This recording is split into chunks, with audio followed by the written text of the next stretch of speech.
Hello and welcome to Press TV News Analysis. I'm Kaveh Tafway. Syria has suffered a deadly explosion in the capital Damascus, causing many casualties on top of the deadly incident outside the heavily guarded intelligence agencies 2 weeks ago, also in Damascus. What has caused the spike in the capital? Coming up shortly in this news analysis, we will seek answers as to who is behind this violence and whether this could have been prevented if the West and other Arab countries had listened to Assad's government's repeated warnings that armed gangs and terrorists were behind the violence. The explosion happened in a heavily populated neighborhood near a police station and a school. This was the second such attack on Damascus in 2 weeks. Such terrorist attacks aim at killing as much as possible of people, whether civilians or security personnel. We strongly condemn this attack. There was an old man with his son crossing the street with some groceries in addition to other civilians. They are targeting the civilians. Reporters from Arab and international TV channels and news agencies rushed to the place. The Minister of Interior visited the location and spoke with them. Many have blamed the attack on terrorists. This attack is similar to the previous ones in Damascus. They are well planned. Terrorists are targeting not only the Syrian government but also the people.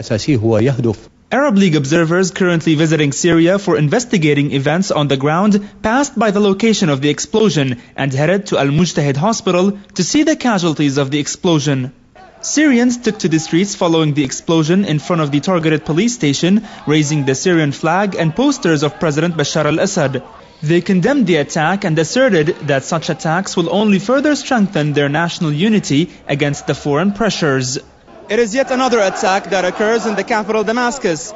This time, it's happened in a crowded residential area, leaving civilians killed and wounded. Hamad Ali, Press TV, Damascus.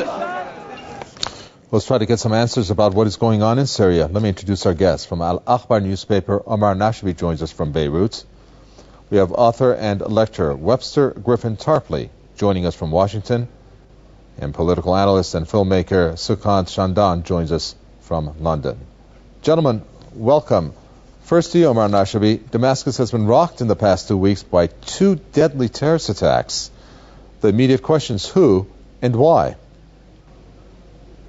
Yes, well, first of all, I think we should wait for the investigation and for the results of the investigation. And there are accusations that have been voiced recently by the so-called opposition, claiming that the authorities are responsible for that. I think that is almost ridiculous, and but that points that there is a weakness on the part of these people who are trying to create chaos in Syria. The Syrian authorities and the Syrian judicial authorities should be allowed to deal with this situation. The army is supposed to back up the police and the judicial authorities in doing their job.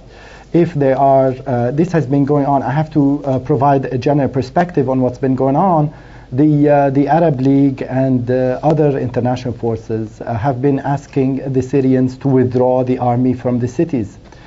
I don't really think that this is feasible or appropriate, because when you have people shooting at the army and shooting and using weapons against government institutions in any country, anywhere in the world, the job of the army and of the security forces is to arrest these people and take them to trial. There has been a lot of international involvement in Syrian affairs, asking the Syrian authorities not to arrest people and not to enter the cities. And, this has been going on now for more than 9 months. And these people, because of the external support, have gotten more powerful, and now there are some military groups using similar destructive crimes that have been used and that have been used in Iraq, and that led to the destruction of Iraq and led to internal problems in Iraq that Iraq is still suffering from today. So therefore the fear is that there would be an international plan led by the United States to actually destroy Syria the same way Iraq was destroyed, and that's the big fear. Okay, big picture there from Omar Nashabe. Webster Griffin Tarpley, a reaction from you, especially on the last part of what Mr. Nashabe said about U.S.'s broader plan in terms of, well, let's put it this way, at a minimum, to create this unrest in the country. Let me confirm some things that the first speaker said. I was in Syria myself in the second half of November, and I visited Homs, and I went to the Zara neighborhood, in particular the Zara hospital. And the main demand that was raised by just ordinary people of all religions was they don't want the Syrian army taken out of there. They want the Syrian army to come in. The main demand that I heard was that they want the Syrian army to post itself on the rooftops of houses and prevent terrorist snipers from killing people. And those snipers are killing everybody. They're killing you if you're pro-Assad, anti-Assad, taking your kid to school. It doesn't matter, because they kill you, and then Al Jazeera and the BBC and France 24 arrive and say, aha, another victim of the Assad regime. This is, regarding the U.S., this is the Salvadoran option. People may remember, about 6 years ago right now, in the beginning of 2005, there was a discussion inside the Pentagon how to start a civil war in Iraq. And they decided they would use the death squads, the escadrones de la muerte, that they had used in Latin America, in Argentina, Central America, and so forth, that they would bring that to Iraq. But part of that plan was already Syria, because they regarded Syria as a part of it. Now, the specific timing of what just happened. The head of the so-called Free Syrian Army, this colonel, who is undoubtedly a NATO agent of some kind, made an ultimatum on Wednesday, and he said, I'm giving the Syrian government 4 days, and they have to stop shooting, they basically have to surrender, or else I will carry out some spectacular action. Well, here's the spectacular action. The other thing I would stress is that the head of the observers, the Sudanese general Al-Dabi, he ought to go to Iskenderun, Turkey, because that seems to be the main NATO base where this is all being organized. There's been a NATO airlift from Libya with about 600 to 1,500 Libyan fighters from the Libyan Islamic Fighting Group, in other words, Al-Qaeda, led by the infamous butcher Belhaj, with all kinds of weapons stolen from Gaddafi's arm depots. You've got French and British Special Forces officers, you've got the CIA, you've got the U.S. Joint Special Operations Command running the communications. I'm sure, given all this, the Israelis cannot be far behind.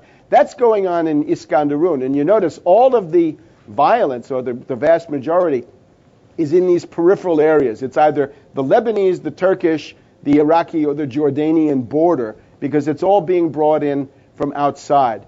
The real commander of these death squads, because that's what they are, it's a cross-border invasion, right? There is no civil war, right? In Syria, they tell you, Soria Bedun Intifada. There is no uprising in Syria per se. There's a cross-border invasion of these death squads and terrorists. And Belhaj, this is the butcher of Baghdad. He was killing Shiites in Baghdad for the U.S. to start that infamous civil war. He's the butcher of Tripoli now. He was part of the NATO invasion. Right. The former Prime Minister of Spain, Aznar, has pointed out that Belhaj is one of the prime movers of the Madrid 2004 train bombing. So he's also the butcher of Madrid. So Belhaj and his gang, they would now like to become the butchers of Damascus. And I can't see how anybody in Syria wants this, right? You're going to get a NATO bombing, and then you're going to be put under a bunch of Libyan Al-Qaeda terrorists led by Belhaj. Not a good future for Syria. Well, let me count the ways here, Sukan Shandan, of what Webster Griffin Tarpley said. You have the Free Syrian Army, that includes foreign mercenaries. On top of that, armed and backed by some of the members of the Arab League, the countries of the Arab League. You have what Webster Griffin Tarpley referred to as some of these mercenaries coming through from Libya, perhaps being commanded from Turkish soil, not only being trained and also armed. Why don't you tell us what's going on? All of this, and Assad is trying to put his country in order. You know, I'd like to concur with the previous two guests and echo some of the points that Mr. Tarpley made. Again, the leader of the so-called Free Syrian Army has said just after the terrorist attack today in Damascus that Syria should expect more of the same. And also this morning there was a TV station that is supportive of the so-called Free Syrian Army that also announced before the explosion that in the next several hours, they said on the TV station that there will be a big surprise in Damascus, and only a few hours later this is what's happened. Anyone who's followed the Libyan catastrophe through 2011 will see a similar thing played out in a much more slower fashion in Syria now. Now, one has to ask why is it taking NATO longer to enforce a no-fly zone over Syria than what it did over Libya? There's many factors to this, but I think the main reason is this, is that going to war with Syria involves a lot more difficulties for empire than it did relatively on Libya. The point being that many fronts of liberation war will open up against empire if they go for Syria directly now. If they attack Syria directly now, President Assad has already said that Syria will start attacking the Zionist state, that Hezbollah would start attacking the Zionist state. You have the Palestinian resistance internally there, and also probably Iran will close the Hormuz Straits. So recognizing all of these big challenges for empire has instead decided for a slightly slower policy, but the strategy remains the same. It's regime change. So instead of going for a no-fly zone immediately now or imminently just in the short term, they're going to continue arming these terrorist elements to whittle away at the Assad regime. Mm-hmm. What is the greater strategical aim here? This is revenge for the July war in 2006. This is about cutting the supply line to the Lebanese resistance movement against the Zionist state, that's Hezbollah. Mm-hmm. So once and if the Assad regime falls, then NATO and empire is definitely going after to what they would like to do is to knock out Hezbollah, then to go for Iran. Because the attack on Iran is a very difficult operation for empire to really consider and to prepare for. Because as the Iranians have done, and they've done exactly the right thing, because in this context, the only thing that's really going to save the Syrians is what Assad has said, is preparing for that eventuality to start attacking Israel if Syria is directly attacked by NATO, by Turkey implementing no-fly zone, which I think the Syrian pro-Western opposition would prefer. So I think this is the greater game, and the greater game even to that is, I think now Clinton and Obama have made it very clear, their focus now is what they would like to do is bring the whole Middle East region to heel, to create in Iran and Syria and in Lebanon what they've achieved in Iraq and Libya, which is complete destabilization, knocking out any obstacles to their absolute monopoly of control and domination in the region. And then after they want to achieve this, they want to go for the big prizes, which is Russia and China. For the part of the global south, that's Iran, Syria, Hezbollah, the Palestinian resistance, Iran, Russia and China, now is the time to go on the offensive, because the offensive is continuously against us anyway. It's a permanent policy of war from the West, and from our part we have to go on the offensive and take the initiative to actually stop this process. Right. Well, this all sounds great on paper, which then got executed, and you mentioned Libya, and of course you mentioned Iraq. Omar Nashabe, there's only one problem that I see. Why don't you tell us if you agree with this, and that is, was Libya a success? Was Iraq a success?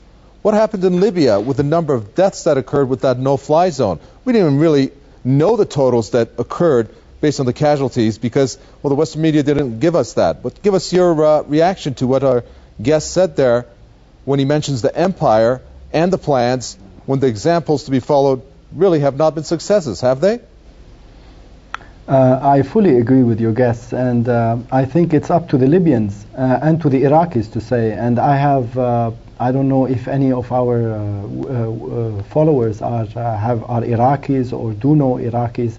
Well, they should ask them and about the situation in Iraq today, after it has been quote unquote liberated and after their mission has been accomplished, quote unquote, as George W. Bush had declared earlier In Libya also, I mean, let's ask the Libyans. Let's go back and see the gunfight that took place yesterday and the tension rising between different groups of armed men in Tripoli and in other parts of Libya. Let's see where the Libyan money is going, the Libyan oil, the Iraqi oil, the government institutions. Iraq had some of the best hospitals in the world, had some of the best institutions, government institutions in the world. Where are they today? What happened to the state of things in Iraq?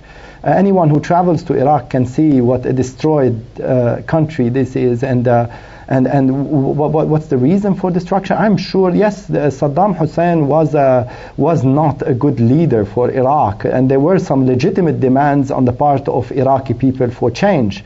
And there were also legitimate demands in Libya for change, and there are today legitimate demands in Syria for improving the services provided by the government, for multi-party system, for more democracy, for more freedom of expression. These are all legitimate demands. Right. But I think the biggest irony is that, and the biggest crime is that when these external forces use these demands and profit from the fact that some Syrian groups of young men and women are taking to the streets asking for basic demands, and they use these movements in order to create, to serve the political interests of great powers, to actually use the Syrian people to reach objectives that have nothing to do with the interests of the Syrian people. They can ask the Iraqis and the Libyans. Well, at the same time, Iraqis have discovered this before. We should maybe mention, yes. Omar Nashabe, maybe you can mention more. I mean, really, in terms of the support that Assad does have in the country, we've heard varying degrees, but it's more than half, at a minimum, up to 70% of support, with some undecided and maybe some opposition, which is natural.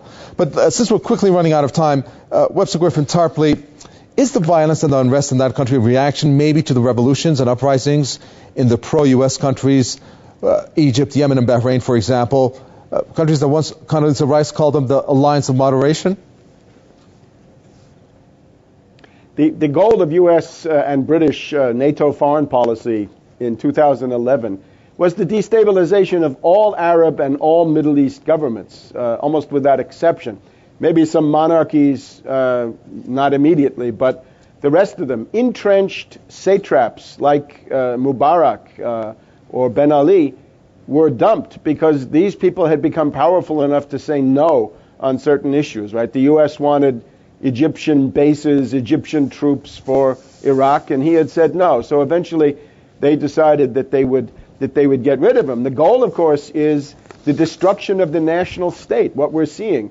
Partition, warlords, chaos, terrorists, people like Belhaj taking over the division that we see in Iraq and so forth. I would just like to point out the financing of this, in particular with the example of Belhaj, right? If Belhaj is this guy who has been taken from Libya, put on a NATO plane and flown to Iskandarun, leaving behind, as was mentioned, a civil war in Libya with the Misrata brigade is fighting the other brigades and the army wants money. It's total chaos. That's fine from the U.S.-British point of view. But when you look at Syria, what's coming at them is Belhaj, and his right-hand man is a guy called Al-Harati. He's there in Iskandarun. And then there's a guy in the background called Al-Salibi. And Salibi's job is he delivers the money. For example, the wrecking of Libya cost about $2 billion specifically from the United Arab Emirates and Qatar. And I think you have to look at Saudi Arabia, Qatar, and the United Arab Emirates as the people who are financing this. So the direction is clearly NATO. The people on the ground are jihadis from Afghanistan, from Iraq, from all over. They've been brought in by NATO intelligence. Let me come in here quickly. Let me come in here and ask you, you have Saudi Arabia, you have Qatar that you mentioned. You mentioned the United Arab Emirates that are helping. What is there to say that the United States, the empire, as our guests in London call them, is not going to turn against them? There is no guarantee. And indeed, eventually, as the wheels turn, every satrap becomes unbearable because every satrap becomes capable of saying no. So there is no security. I would warn the Thani family of Qatar, right? They think they're sitting pretty. They won't be for very long, right? If you sow the wind, you will reap the whirlwind, and the U.S. let me come in, and I'm sorry to interrupt. I have a minute left, and I'd like to give it to our guest in London. I apologize. Sukan Shandan, quickly. Saudi Arabia, as we mentioned here, it was one of the first Arab countries to condemn Assad. Eager to see Assad go, to a large degree due to Assad's support for resistance and friendly ties with Iran. We have the Saudis and the March 14th alliance in Lebanon. We can't forget about them, especially Saad al-Hariri, accused of supporting and funding the Syrian armed groups. Tell us their role quickly if you can. Yeah, I think the role is fundamentally about financing certain groups within Libya and now within Syria that are moving the tide against the anti-imperialist momentum that we had with the July War, etc., with even Operation Cast Lead, which was a victory of the Palestinian resistance. So it's places like Qatar and Saudi, through their media outlets, were churning out total lies. Now, people in Syria who've been accused of killed by the Syrian army have actually been killed by the terrorists, and there's a very good 10-minute video that Syrian youth have produced, which is on the front page of my website, sonsofmalcolm.com, where you can see where Al Arabiya and Al Jazeera have been spouting absolute blatant lies, as they have done with Libya. So this is what's going on, and I really ask all the viewers of Press TV to really kind of develop their vigilance, especially in the media, and to get the actual truth out there, as I think has been represented on today's show. Okay, we're going to end with that. Thank you, political analyst and filmmaker Sukan Shandan. From London, Al-Akhbar News Paper, Omar Nashabe, with the statements from Beirut. Thank you. And author and lecturer Webster Griffin Tarpley. Very enlightening stuff there from Washington. Thank you all. And you, the viewer, we're watching another edition of Press TV News Analysis. Any questions, comments, newsroom at presstv.ir. From me, Kaveh Tafway, and the entire team, it's goodbye.